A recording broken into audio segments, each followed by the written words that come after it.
18 September 2023 ইংরেজি সালে চিঠি লেখা হয়েছিল ডিএম। 12 অক্টোবর, তার মানে এদিক দিয়ে 18, 12 দিন, 22 দিনের মাধ্যমে উনি জয়েন করছেন এখানে 12 তারিখ, 12 অক্টোবর। তাই ওনার সাইনবোর্ডের মধ্যে লেখা আছে যে বর্তমান যিনি ডিএম আমাদের ওয়েস্টে, উনি আগে ছিলেন ওখানকার সিপাহীজলার ডিএম। মানে এই চিঠি লেখার দুর্নীতির মধ্যে হাত দিয়েছে, কত বড় সাহস! তাকে ট্রান্সফার করতে দপ্তর কার? মুখ্যমন্ত্রী জানেন না? ট্রান্সফার হয়ে যাবে একটা ডিএম, মুখ্যমন্ত্রী দপ্তরের ট্রান্সফারিং অথরিটি মুখ্যমন্ত্রী, ওনার সিগনেচার ছাড়া ডিএম ট্রান্সফার হয় না। আইএসটিসিএস এর একমাত্র ট্রান্সফারিং অথরিটি চিফ মিনিস্টার। এই যে বিচার চ্যালেঞ্জ, সাধারণ মানুষের হয়ে তদন্ত করা, প্রয়োজনীয় ব্যবস্থা নেওয়া, এবং বললেন যে তুমি এই জিনিসটা যদি এরা জেনে যায়, মানে এই যে ল্যান্ড মাফিয়া এবং অফিসাররা, তাহলে কিন্তু এই সমস্ত নথি, তার মানে যারা এই সমস্ত কারসাজি করে তারা এখানে বসে রয়েছে আজকে তারিখ অবধি। লেখার পরেও এই যে দুটো নাম এখানে উল্লেখ করা হয়েছে, দে আর স্টিল ইন দ্যাট চেয়ার। এটা তো রাজনৈতিক ব্যক্তিত্ব। ডিএম তো রাজনৈতিক ব্যক্তি হিসেবে এখানে সরকার গোচরে আনেনি, প্রশাসনের একজন আমলা, উচ্চপদস্থ কর্মকর্তা হিসেবে মানুষের রেহাই চেয়ে এই সুপারিশ করেছেন। এর কোন প্রশাসন চলছে? তার বিধানসভা কথা বলতে দেবে না,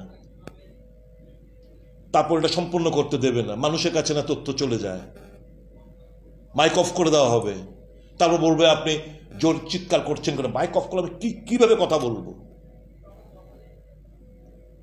তো এই জিনিসগুলো যখন দুর্নীতি ছেয়ে গেছে আপাদ মস্তক,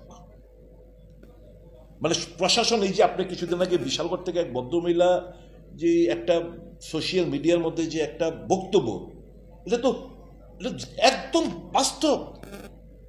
যারা মানুষ, যাদের জমিরা রয়েছে, যারা আপনি রেকর্ড রয়েছে, আপনি পর্চা রয়েছে, এবার আপনি জমি কিনে আপনি বাইরে পড়াশোনা করছেন কিংবা চাকরি করছেন, 15 বছর পরে দেখবেন আপনার জমি বিক্রি হয়ে গেছে, 10 বছর পরে এসে দেখবেন আপনার জমি বিক্রি হয়েছে। এই তো হচ্ছে রাজ্যে।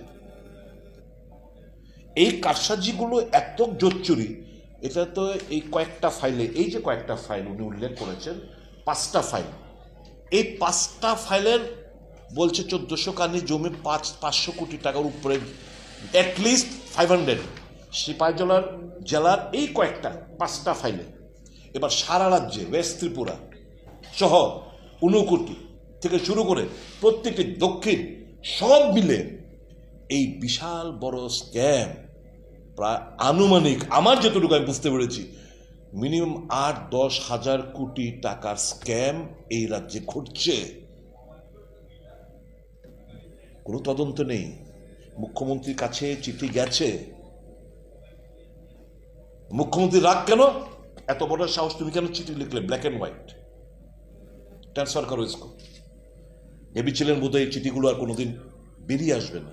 তো আমার কাছে অনেকদিন ধরে চিঠিটা, আমি শুধু অ্যাপ্রোপ্রিয়েট ফোরাম কিংবা আরও কিছু ডকুমেন্ট তার সঙ্গে যুক্ত হিসেবে আমি চেয়েছিলাম।